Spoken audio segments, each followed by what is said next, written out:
declaração, que é o doutor Ilo dos Santos e a doutora Isabel Derzi. Com muito prazer, os recebo aqui na nossa sala virtual. Eu chamo para julgamento o tema 69 da repercussão geral, inclusão do ICMS na base de cálculo do PIS e da COFINS. Nós temos hoje 9.365 casos sobrestados. Desembarque de declaração no RS 574706, da relatoria da Sua Excelência, a ministra Carmen Lúcia. Estamos recebendo também o doutor Ricardo Soriano, procurador-geral da Fazenda Nacional, além dos integrantes aqui já mencionados. Então, eu passo a palavra à Sua Excelência, a ministra Carmen Lúcia, para relatar e votar os embargos de declaração. Senhor presidente, senhores ministros, senhor procurador-geral, que volta a cumprimentar, senhores advogados, que cumprimento na pessoa da senhora professora, Miss Isabel Derzi, querendo que conheço cada um dos senhores advogados aqui presentes, sintam-se devidamente e pessoalmente cumprimentados. Estes são embargos de declaração opostos pela União contra julgado do plenário deste Supremo, um recurso extraordinário com repercussão geral 574.076, que tratou basicamente da exclusão do ICMS da base de cálculo do PIS e da COFINS. Eu transcrevo, senhor presidente, distribuí aos gabinetes dos senhores ministros o relatório e o voto que proferirei agora, e nele eu, então, transcrevo a ementa, recurso extraordinário com repercussão geral, exclusão do ICMS na base de cálculo do PIS e COFINS, e ali se põe basicamente o que foi a tese, que se excluía, portanto, da base de cálculo do PIS e da COFINS, tudo que dissesse respeito ao ICMS, todo o ICMS, pela definição de faturamento que aproveitamos na concepção dos votos vencedores. Foi intimada a Procuradoria-Geral da Fazenda Nacional e foram opostos estes embargos de declaração. Nestes embargos, a embargante suscita contradição, obscuridade, erro material e omissão no julgado nos termos que vou procurar resumir, senhor presidente. Primeiro, que nos votos vencedores se teria, aspas, deixado de analisar a similitude entre o presente caso e os recursos extraordinários 212, 209, 582, 461, ou de apontar qualquer ponto que justificasse a adoção de solução diversa nas hipóteses, fecho aspas. Ainda suscitou que o entendimento predominante nos votos que formaram na corrente vencedora neste julgamento não teria rejeitado, aspas, a incidência sobre o caso do conceito de receita bruta, reiteradamente suscitado pelos votos vencidos, esculpido no artigo 12 do Decreto-Lei 1598 de 77, fecho aspas. Anota ainda que teria havido erro material e omissão na interpretação do termo receita bruta, posto nos votos vencedores, fazendo referência ao inciso 1 do artigo 187 da Lei 6404, de 1976. Segundo a embargante, aspas, não se estabelece ali qualquer conceito para receita bruta e discorre, então, sobre o ponto de vista da embargante. Afirma ainda a Procuradoria da Fazenda Nacional, pela União, que a sistemática adotada por aquele dispositivo, artigo 187 daquela lei, indicaria que receita bruta inclui os impostos sobre vendas, não o contrário, porque a receita líquida seria apurada a partir da subtração daquela, e que não se exige. No disposto na lei das SAs, estou lendo literalmente o que posto pela embargante, a indicação de grandeza superior à receita bruta, que permitisse concluir, como assentado na corrente vencedora, que a receita bruta é o resultado de subtração de tributos de outro agregado. Anota ainda a embargante que, nos termos do inciso 3, do parágrafo 1º do artigo 12 do Decreto-Lei 1598,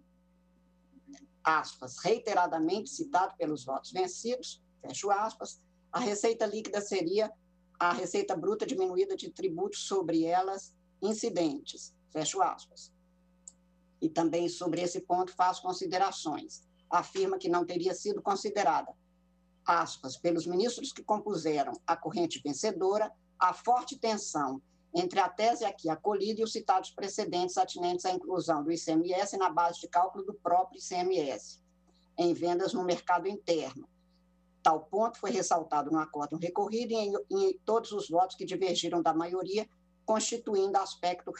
relevantíssimo da causa. Fecho aspas. Afirma ainda que teria havido contradição nas lições mencionadas de Aliomar Balieiro e Ricardo Maria de Oliveira sobre receita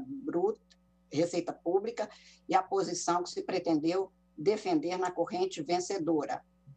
E ainda que haveria necessidade de esclarecimentos sobre o fundamento do voto sobre incidência de tributo sobre tributo, do tributo na composição do preço, da base de cálculo dos tributos incidentes sobre receita ou receita bruta, afastando-se dela os tributos sobre operações para se evitar a interpretação conduzente à inconstitucionalidade de todo o sistema tributário. Observa que haveria contradição no modo de entender da embargante no voto condutor, pois, aspas, inicialmente considera-se que todo o ICMS incidente sobre cada etapa não se inclui na definição de faturamento trazido pela Corte e afirma que, após esclarecer com acerto que o incidente, que o ICMS incide em cada etapa sobre o valor total da operação, estando obrigado, no entanto, o contribuinte a recolher somente a diferença entre o valor resultante da incidência e aquele recolhido nas etapas anteriores, é veiculada a afirmação mais restritivas no voto, no sentido de ser inegável que o ICMS respeita a todo o processo e o contribuinte não inclui como receita o faturamento que ele haverá de repassar à Fazenda Pública. Questiona que o que deveria ser decotado do PIS e da COFINS para esclarecer que se cada contribuinte terá o direito de retirar o resultado da incidência integral do tributo, ou se para cada contribuinte a parcela do ICMS seria o recolhido em cada etapa da cadeia de circulação que deverá ser decotado. E observa que, ainda, finalmente, que o ICMS devido em cada etapa a ser recolhido pelo contribuinte como resultado do cálculo escritural deveria ser deduzido. Neste caso, afirma que, aspas, a distorção apontada se reduz consideravelmente, mantendo a referida exclusão correlativa com os fundamentos do acórdão, fecho aspas. Pede ainda a modulação dos efeitos da decisão para que produza efeitos gerais, aspas, após o julgamento dos presentes embargos de declaração e da definição de todas as questões pendentes expostas, evitando-se, com base nos princípios da isonomia e da capacidade contributiva, nociva reforma tributária com efeitos retroativos. Fecho aspas. Aponta ainda, senhor presidente, senhores ministros, matérias jornalísticas sobre as consequências desse julgamento, assevera que haveria gravoso impacto no equilíbrio orçamentário e financeiro dos estados, ressalta a impossibilidade de a Receita Federal do Brasil aplicar a decisão em questão de forma puramente retroativa adequadamente, alternativamente, se indeferida a modulação temporal, requer seja admitida que a Receita Federal institua regras gerais, obviamente neutras, aspas, que lhe permita realizar retroativamente o decote, ainda que de forma imperfeita. Caso contrário, inviabiliza-se o cumprimento retroativo dos julgados. Fecho aspas, pede que seja conferido efeito infringente ao presente recurso de embargos e a modulação dos efeitos nos termos propostos. Reitera ainda pedido de sobrestamento de autos. A empresa embargada sustentou a impossibilidade de rediscussão de mérito em embargos de declaração, argumentando que o acordo embargado teria sido proferido de forma clara, precisa, suficiente, reproduz trechos do voto condutor do julgamento, anotando que a embargante, aspas, interpreta citações de alguns dos votos vencedores para deles excluir conclusões diversas da corrente majoritária, em verdadeiro exercício de censura à liberdade na formação de convicção dos eminentes julgadores. Aponta má-fé da embargante, estou citando entre aspas, e ao tentar confundir, como se a embargada pretendesse a restituição do ICMS, quando na realidade pretende a neutralidade dos efeitos do ICMS no que toca ao PIS e à COFINS de cada contribuinte. E afirma e realça que, aspas, o objeto do presente recurso extraordinário não é a base de cálculo do ICMS, e sim do PIS e da COFINS, fecho aspas. Conclui, portanto, pedindo que não seja considerado cabível nem o recurso de embargos, nem o pedido de modulação dos efeitos, que foi pleiteado pela embargante. Em 2018 ainda, a Associação Brasileira de Indústria Química, que foi admitida nos autos como amicus curiae, LCA, Laminação de Cobre e Alumínio, e Saint-Marie, Importação e Exportação, manifestaram-se também quanto à modulação de efeitos. A Procuradoria-Geral da República pediu vista dos autos, o que foi deferido, e em 4 de junho de 2019 apresentou parecer pelo, aspas, parcial provimento dos embargos, tão somente para que se faça a modulação dos efeitos do acórdão, de modo que o decidido neste paradigma da repercussão geral tenha eficácia para o futuro a partir do julgamento dos declaratórios. Em 14 de abril deste ano, a embargante apresentou ainda considerações para reiterar a importância da modulação dos efeitos, foi contraditada pela embargada em manifestação do dia 16 de abril deste ano, e este, senhor presidente, é o relatório, apenas anotando que foram apresentados mais de 30 memoriais e pareceres neste caso. Eu recebi em audiência, nesta fase de embargo, do final do ano até agora, 43 audiências de todas as partes, de todos os interessados, de todos os advogados que se apresentaram, dos professores, aos quais eu reconheço uma enorme contribuição no debate do tema. Passo ao voto, senhor presidente. Quanto às razões expendidas pela embargante, especificamente sobre os fundamentos e a exposição da parte dispositiva do voto, tenho para mim que não há o que prover quanto à ocorrência alegada de omissão, contradição ou obscuridade. E quanto ao pedido formulado de modulação de efeitos do julgado, tratarei disso em item específico. Eles foram suscitados de forma inovadora na sustentação oral, na assentada do julgamento. Foram apresentados ali e eu registrei, então, que não tinha sido antes cogitada esta medida no pleito da recorrida e poderiam vir a ser apresentados nesta via com a apresentação dos elementos necessários para a conclusão, como temos feito em sede de embargos declaratórios. Por isso, tratarei deste assunto em item específico e articulado do voto. Quanto às alegações apresentadas quanto à omissão, contradição ou obscuridade, dada a importância da matéria, os trabalhos apresentados, a presença dos senhores advogados e das partes de uma maneira tão profunda, presidente, eu faço questão de fazer referências específicas. No acordo embargado,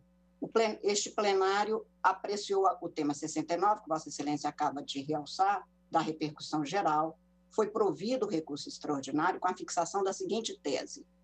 aspas, o ICMS não compõe a base de cálculo para a incidência do PIS e da COFINS. Transcrevo, como disse, está no voto que distribuí a Vossas Excelências, senhores ministros, a ementa. Quanto à alegação de omissão, contradição ou obscuridade no acordo embargado,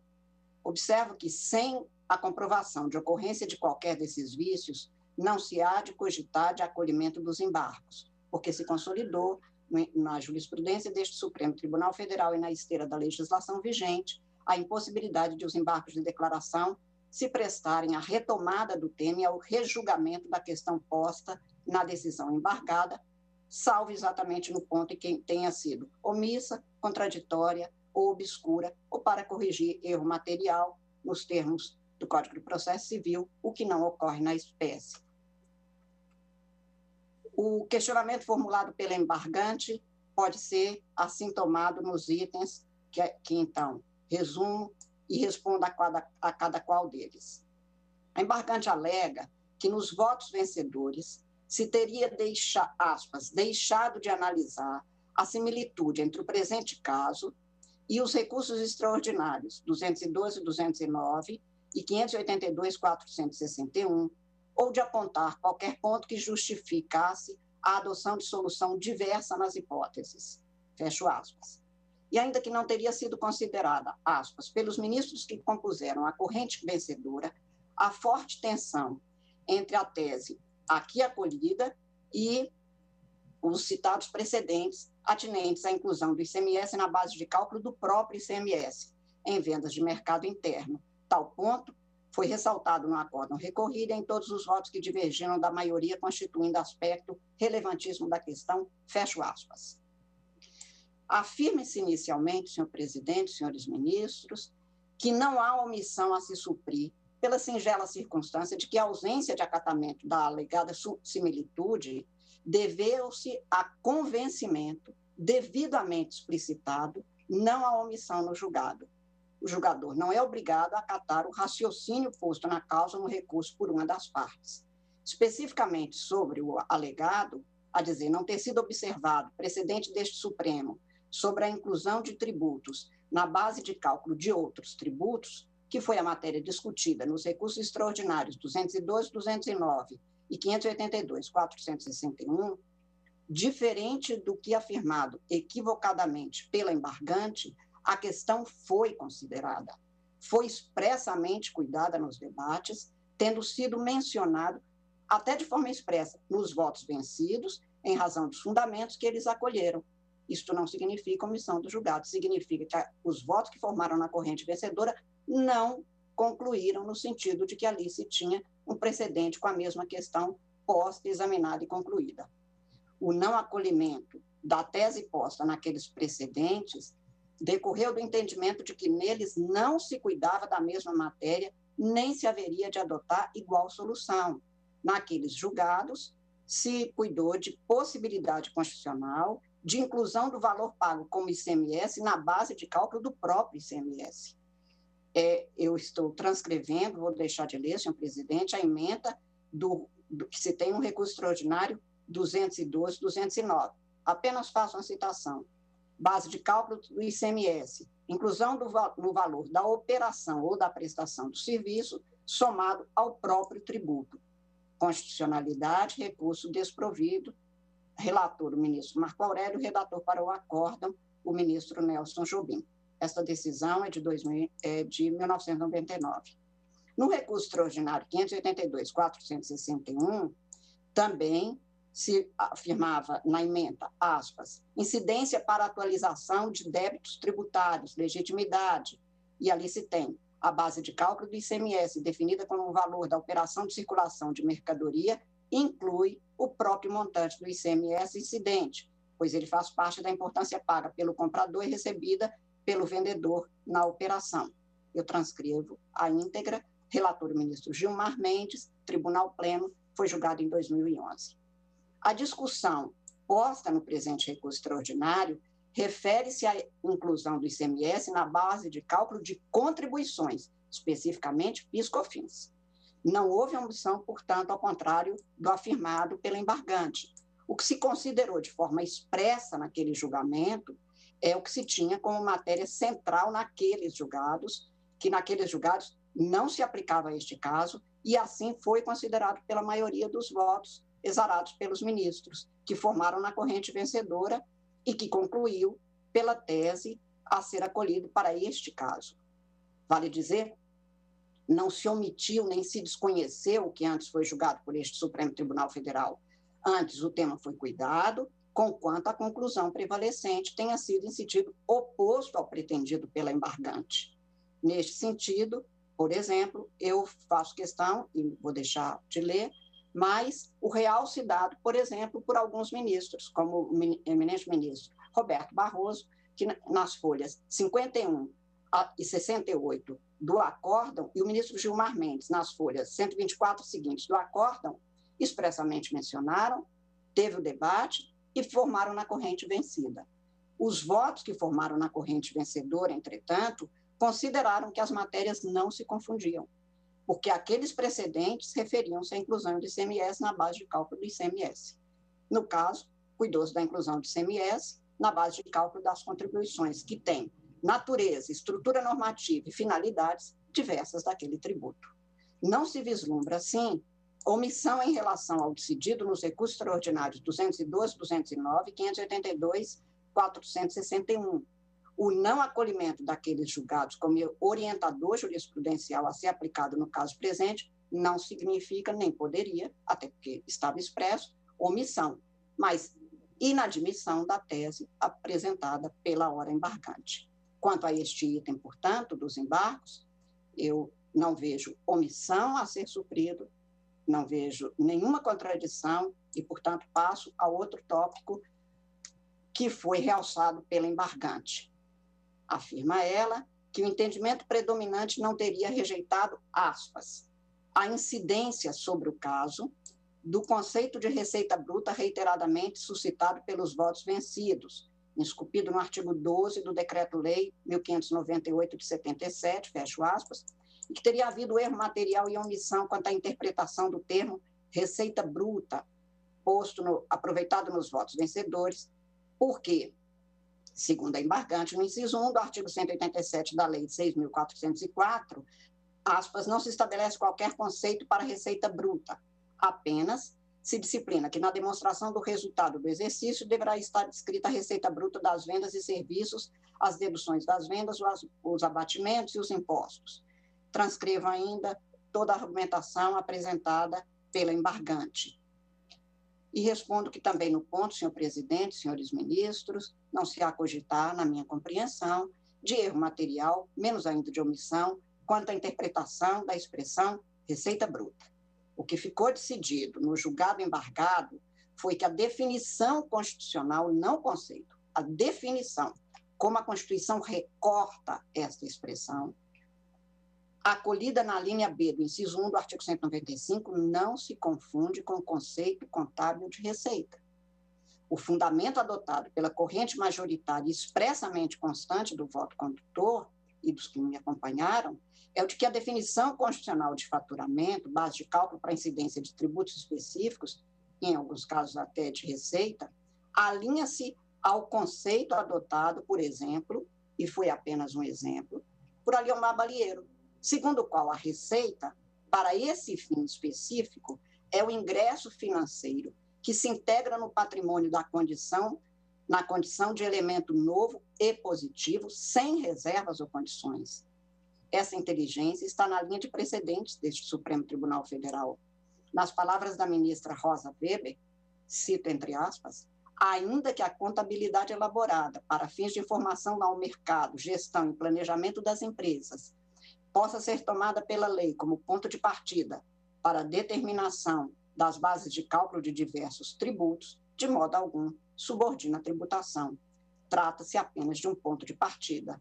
Basta ver os ajustes, adições, deduções e compensações determinadas pela legislação tributária. A contabilidade constitui ferramenta utilizada também para fins tributários, mas moldada nesta seara pelos princípios e regras próprios de direito tributário. Fecho aspas, isso está no acórdão, no voto da ministra Rosa Weber, na página 79.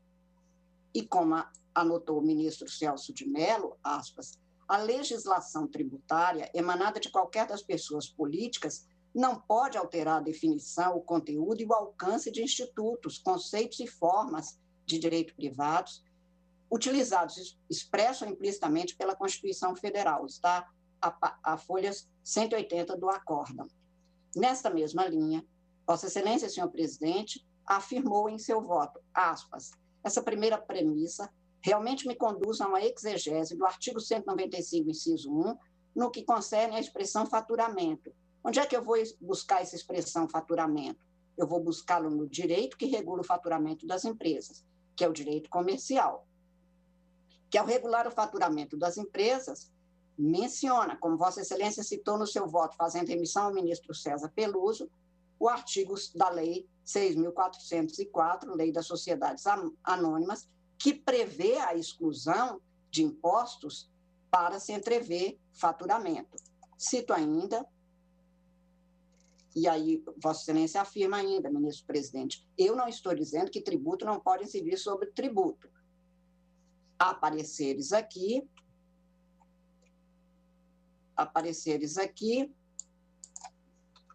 onde se demonstra que no mundo inteiro é possível tributo sobre tributo. O que estamos analisando aqui é como se faz a exegese de uma expressão constitucional para se respeitar os limites do poder tributário do Estado. Fecho aspas, isso também está folhas 82 e 85 do acórdão. E ainda menciono, senhor presidente, de se realçar como realce a advertência feita pelo ministro Celso de Mello, na folha 177 do acórdão, quando ele afirma que é preciso dotar de máxima efetividade a Constituição brasileira, ainda que em detrimento do pragmatismo governamental. Afirma Sua Excelência, Supremo Tribunal Federal possui a exata percepção dessa realidade e tem, por isso mesmo, no desempenho de suas funções, um grave compromisso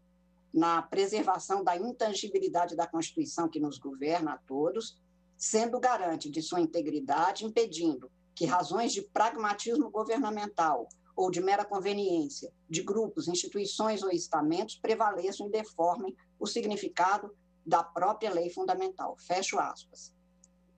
Ademais, a posição majoritária que prevaleceu no julgado embargado foi no sentido de que, ao estabelecer a definição constitucional de faturamento, dele excluindo os valores relativos ao ICMS para fins de fixação da base de cálculo das contribuições PIS/COFINS, não poderia ser ampliado ou deformado pela legislação infraconstitucional. Portanto, também quanto a este ponto que é questionado alongadamente pela embargante, não vejo o que prover ou sanear. A embargante alega ainda que, aspas, teria havido contradição entre as lições citadas por Aliomar Balieiro e Ricardo Maria de Oliveira sobre receita pública e a posição que se pretendeu defender na corrente vencedora, pois a mera afirmativa de que não são receitas os recebimentos sujeitos a condições reservas não resolve o problema aqui tratado. Em primeiro lugar, senhor presidente, senhores ministros, a citação da doutrina tributária não interpretada nos votos majoritários não constitui realmente a parte dispositiva e não contém contradição. Pode conter interpretação que não é aquela da embargante. E o que anotamos foi que Aliomar Balieiro assinala que e excluía, em sua obra, do conceito de receita, aqueles recebimentos voltados exclusivamente a recompor o patrimônio público ao status quo, a restituição e posterior entrega, etc. No acórdão embargado, há referências teóricas sobre o tema cuidado, sem que a interpretação dada às lições mencionadas vincule o julgador, nem as partes. O que foi objeto de ampla abordagem, aliás, foi o histórico jurisprudencial deste Supremo Tribunal Federal nas definições de faturamento e de receita bruta, com referência às discussões havidas no recurso extraordinário 240.785, relatado pelo eminente ministro Marco Aurélio, nosso decano, e no qual se tem tributo, base de incidência, acumulação e propriedade. Afirma, então, o ministro Marco Aurélio naquele acórdão: não bastasse a ordem natural das coisas, o arcabouço jurídico constitucional inviabiliza a tomada de valor alusiva a certo tributo como base de incidência de outro. COFINS, base de incidência, faturamento, ICMS. O que relativo a título de ICMS e a prestação de serviço não compõe a base de incidência da COFINS, porque é estranho ao conceito de faturamento. Em meu voto, para compreensão da definição constitucional de faturamento, mencionei as lições de Roque Antônio Carrasa, que faz referência a Aliomar Balieiro para distinguir receitas de simples ingressos. Estou transcrevendo ainda uma vez o que fiz naquele voto, que, portanto, já foi publicado, e realcei, então, que o valor do ICMS tem como destinatário final à fazenda pública, para o qual será transferido. Assim, afirmei então, aspas, não constitui receita do contribuinte, pois ainda que contabilmente seja escriturado, não guarda relação com a definição constitucional de faturamento para fins de apuração da base de cálculo das contribuições. Isso está folhas 23 e seguintes do acórdão.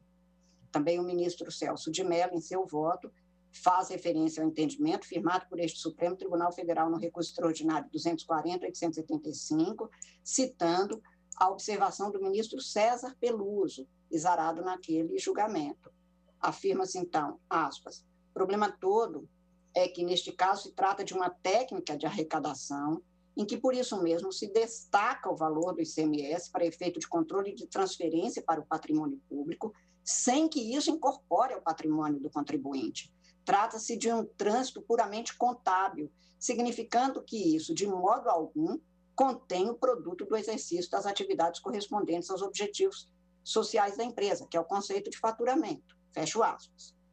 Fazendo referência às lições de Geraldo Ataliba, Ricardo Marias de Oliveira, o ministro Celso de Mello, então, concluiu, está a folha 185 e seguintes do acórdão, aspas, o valor pertinente ao ICMS é repassado ao Estado-membro dele não sendo titular a empresa, pelo fato juridicamente relevante de que tal ingresso não se qualifica como receita que pertença por direito próprio à empresa contribuinte. Inaceitável, por isso mesmo, que se qualifique qualquer ingresso como receita, pois a noção conceitual de receita compõe-se da integração, ao menos para efeito de sua configuração, de dois elementos essenciais, que a incorporação dos valores faça-se positivamente, importando em acréscimo patrimonial, que essa incorporação revista-se de caráter definitivo. Daí a advertência dos autores e tributaristas eminentes, cuja lição mostra-se extremamente precisa e correta no exame da noção que estamos aproveitando aqui. Assim, digo eu, devidamente explicadas as citações doutrinárias e o alcance que a ela se deu nos votos exarados naquele julgamento sobre o tema, se concluir no ponto não haver o que se aclarar pela singela circunstância de que não me parece que haja obscuridade neste item. A embargante aponta ainda que, aspas, a contradição no voto condutor do julgamento, porque inicialmente considera-se que todo ICMS incidente sobre cada etapa não se inclui na definição de faturamento trazido pela Corte. Entretanto, após esclarecer com acerto que o ICMS incide em cada etapa sobre o valor da operação, estando obrigado, no entanto, o contribuinte a recolher somente a diferença entre o valor resultante da incidência e aquele recolhido nas etapas anteriores, é veiculada a afirmação mais restritiva que aquela, e cita o que se tem no voto. É inegável que o ICMS respeita a todo o processo e o contribuinte não inclui como receita ou faturamento que ele haverá de repassar à fazenda pública. Fecho aspas.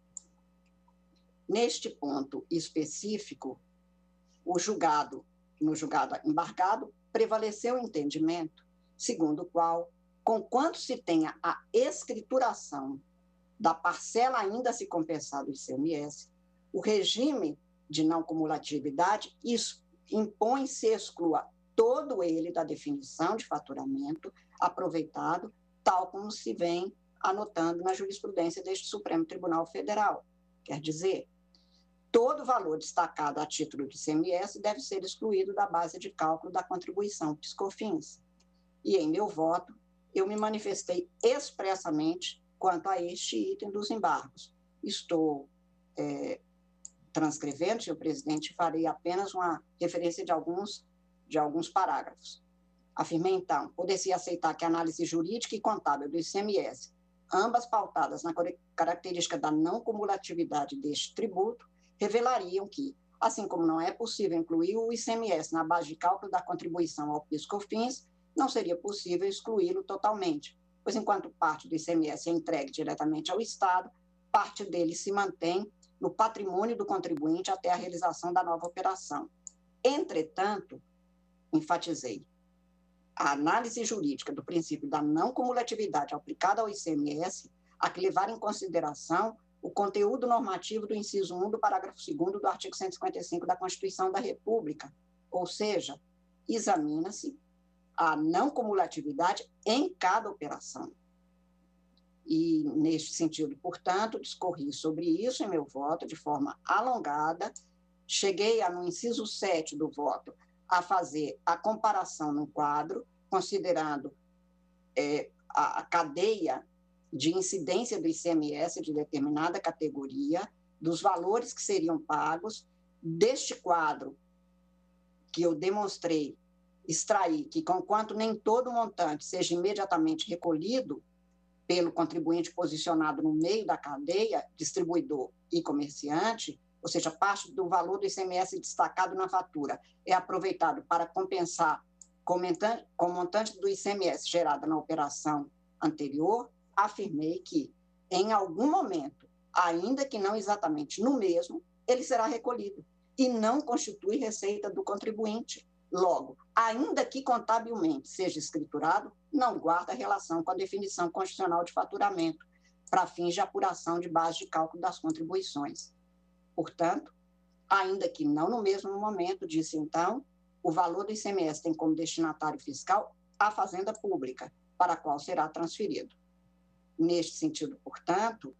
o valor integral disse então, o valor integral do ICMS destacado na nota fiscal da operação não integra o patrimônio do contribuinte, e não apenas o que foi efetivamente recolhido em cada operação isolada, porque o mero ingresso contábil não corresponde ao faturamento, devendo, por isso, ser excluído da base de cálculo da contribuição PIS e da CONFIS. Dessa forma, fixei em meu voto um exemplo aproveitado e constante, esclarecendo detalhadamente. E deixo de fazer essa referência apenas mencionando que dei o exemplo. Se a base de cálculo da PIS/COFINS seria de R$ 90 em relação ao industriário, que tenha vendido a mercadoria por 100, excluindo-se o valor de 10 relativo ao ICMS destacado na nota fiscal da operação, a base de cálculo da PIS/COFINS seria de 135 quanto ao distribuidor, que teria vendido a mercadoria por 150, excluindo-se os 15, que foi pago antes. A base de cálculo do PIS/COFINS seria de 180 em relação ao comerciante, que vendeu, por exemplo, por R$ 200, excluindo-se o valor de R$ 20 relativo, destacado na nota fiscal, corresponde ao total, portanto, recolhido, acrescido do valor a compensar, porque foi recolhido nas etapas anteriores. No exemplo hipotético, rememorado pela embargante, em que o ICMS destacado em nota na cadeia produtiva seria, e aí eu cito, 10 destacados na nota da indústria, 15 destacados e 20 destacados, chegar-se-ia a uma conclusão exatamente nos termos do que eu tinha demonstrado. Essa digressão está devidamente explicada no acórdão recorrido, sintetizada pela conclusão de que, aspas, embora se tenha a escrituração da parcela ainda a se compensar do ICMS, todo ele se exclui na definição de faturamento aproveitado por este Supremo Tribunal Federal, pelo que não pode compor a base de cálculo para incidência do PIS e da COFINS. E também neste ponto, portanto, em que detalhei até mesmo com o quadro, com os valores, não se verifica qualquer omissão ou contradição. A embargante afirma ainda que haveria, aspas, necessidade de esclarecimento sobre os fundamentos do voto quanto à incidência de tributo sobre tributo, de tributo na composição do preço, na base de cálculo dos tributos incidentes sobre receita ou receita bruta, afastando-se dela os tributos sobre operações para se evitar interpretação conducente à inconstitucionalidade de todo o sistema tributário. Eu acho que no ponto, senhor presidente, a embargante quase que quis fazer a reforma tributária de que tanto se fala no Brasil desde sempre, neste item do seu recurso. Todos os pontos mencionados foram devidamente apreciados em relação ao tema posto à apreciação neste julgamento, e só a este tema. Limitei-me à análise da base de cálculo do PIS/COFINS e a inclusão ou não, no caso concluindo, pela exclusão do ICMS. Portanto, não assiste razão a embargante quanto à necessidade de esclarecimento sobre o impacto dessa decisão em relação a todo o sistema tributário. Eu relembro ainda a expressão do ministro Celso de Mello. Se o pragmatismo governamental fosse um bom argumento tributário constitucional, desde a campanha do encilhamento, este Supremo Tribunal Federal faria reforma sem precisar do Congresso Nacional. O de que aqui se cuidou foi questão específica, qual era a base, se o ICMS compunha a base de cálculo PIS/COFINS. Foi isso que foi decidido. O exame da petição recursal é suficiente, portanto, a demonstrar que não há necessidade de esclarecimento sobre o impacto dessa decisão em relação a todo o sistema tributário, nem foi este o objeto nem do recurso, nem do que julgamos. Portanto, na minha compreensão, o exame da petição mesmo é suficiente para se comprovar que não se pretende provocar o esclarecimento de qualquer ponto obscuro, omisso, contraditório, nem corrigir material, mas apenas modificar o conteúdo do julgado e fazer prevalecer a tese da embargante. Mas este Supremo já assentou serem incabíveis os recursos, os embargos de declaração, quando, aspas, a pretexto de esclarecer uma inexistente situação de obscuridade, omissão ou contradição, a parte venha a utilizá-los com o objetivo de infringir o julgado e, assim, viabilizar o indevido reexame da causa. Aliás, o pedido de efeitos infringentes foi expressamente formulado na peça recursal pela embargante. Eu estou citando a nossa jurisprudência neste sentido e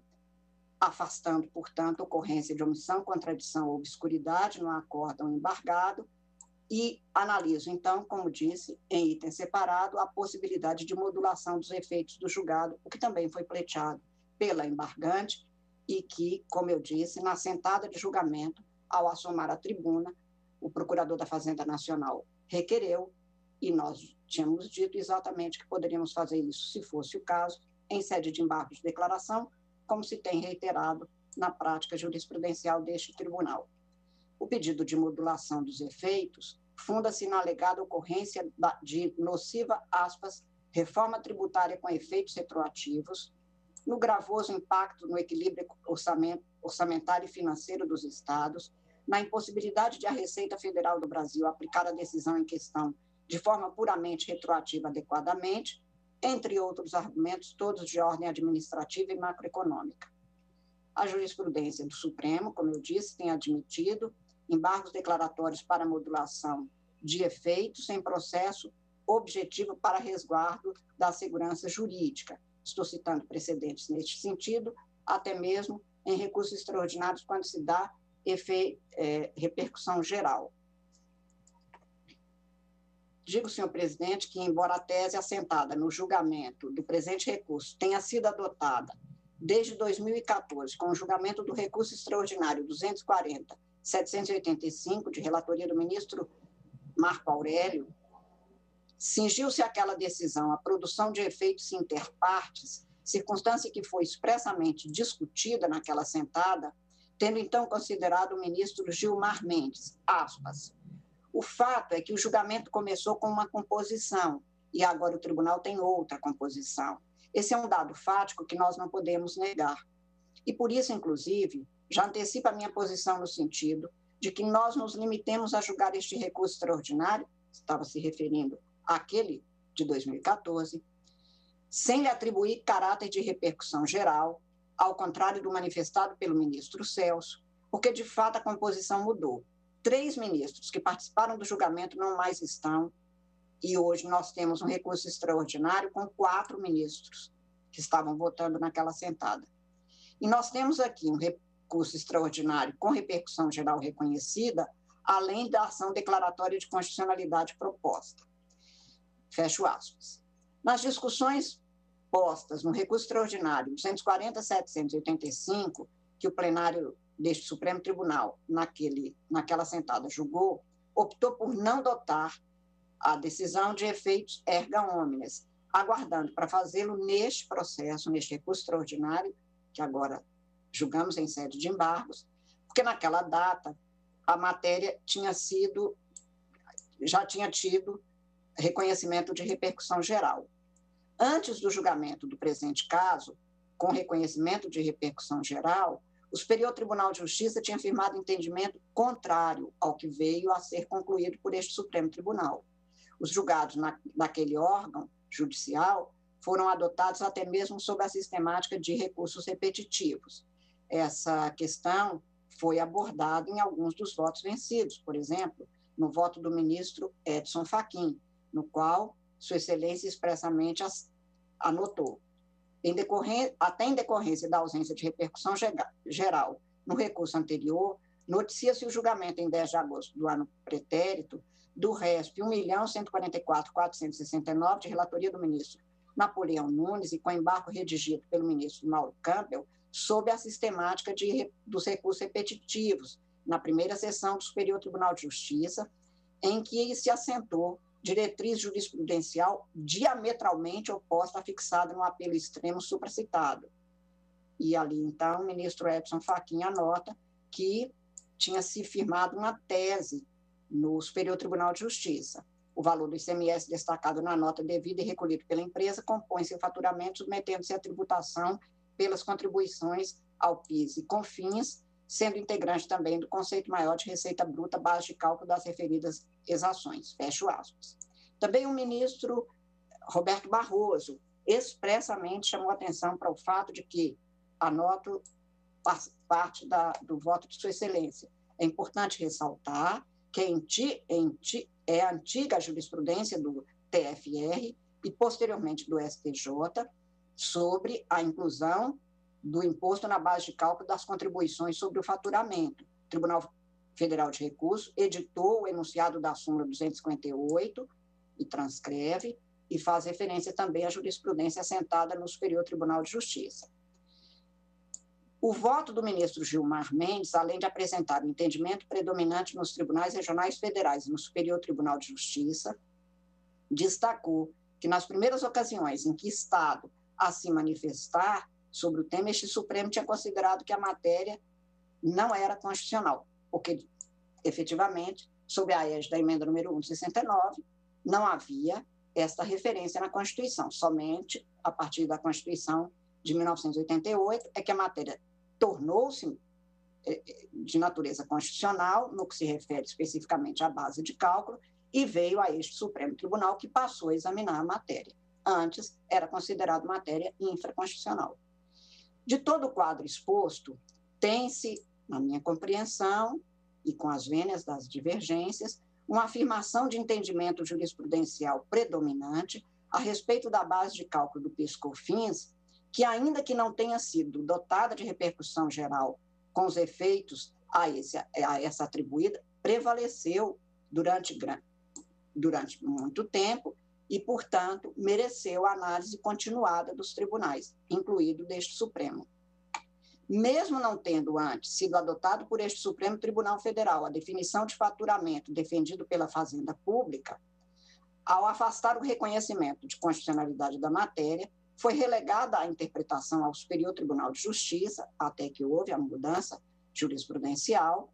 e no exercício daquela competência para uniformizar a interpretação da legislação federal, aquele digno tribunal adotou posicionamento diverso do que prevaleceu nesse Supremo Tribunal, que veio a prevalecer nos julgamentos dos primeiros recursos que aqui chegaram e passaram a ter a interpretação que é esta que agora, no julgamento do recurso, desde o julgamento do recurso extraordinário 240.785, encerrado em 2014, o Supremo optou, e por isso mesmo é que se concluiu ser necessário manter o efeito daquele julgado inter partes. Certificado que seria necessária a manifestação deste Supremo Tribunal sobre a matéria para fins de repercussão geral, aguardou-se o pronunciamento que veio em 2017, no julgamento de mérito do presente recurso extraordinário. Essa circunstância se deu na busca de se evitar insegurança jurídica decorrente de modificação na jurisprudência que conduziu à autocontenção deste Supremo Tribunal no julgamento do recurso extraordinário 240.785. Se no novo julgamento se concluísse, contrariamente à interpretação dada majoritariamente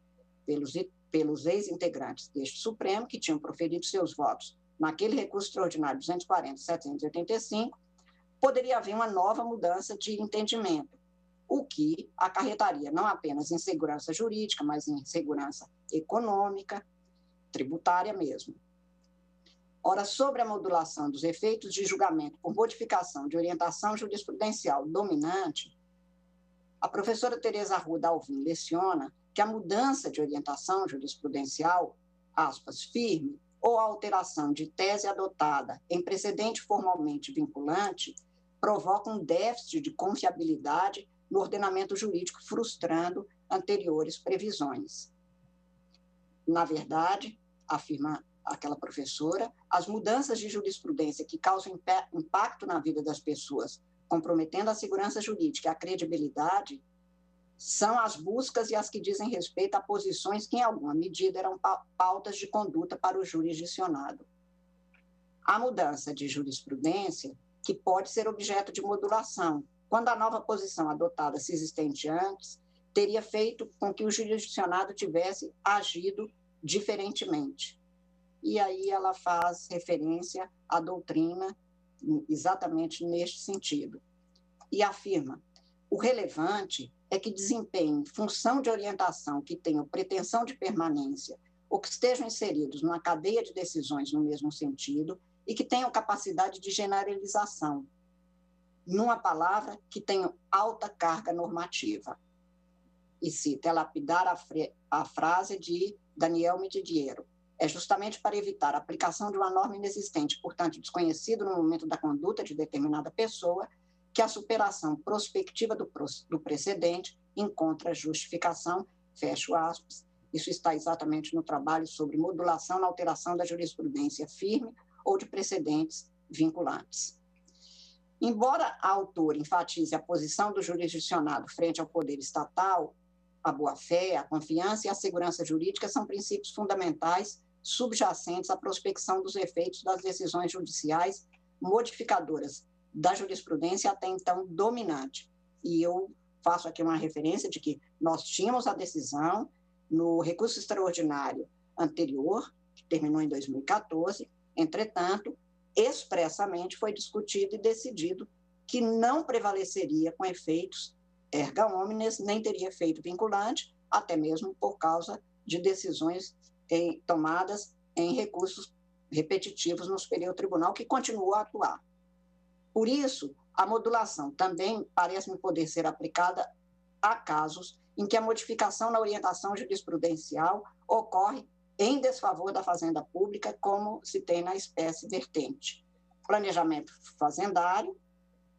embora tenha se dado dentro de expectativa traçadas de acordo com uma interpretação que era questionada permanentemente, mas que se consolidara num sentido que lhe era favorável no Superior Tribunal de Justiça, como eu disse, até mesmo em sede de recurso